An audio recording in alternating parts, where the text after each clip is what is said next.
After Scott's media spectacle, I didn't want to be a celebrity, I didn't want to be famous. It's just that in ratang.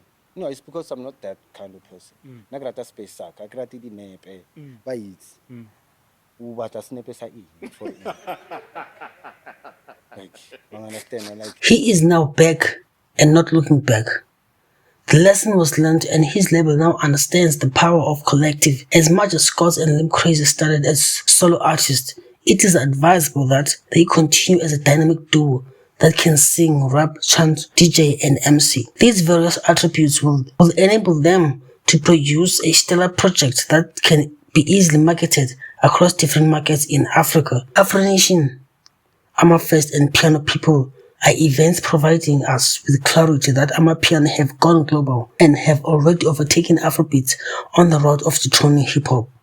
The vision is to develop global Amapiano stars that can directly compete against Taylor Swift, The Weeknd, Chris Brown, Rihanna, Beyonce, Drake, and Kendrick Lamar on a global stage and charts.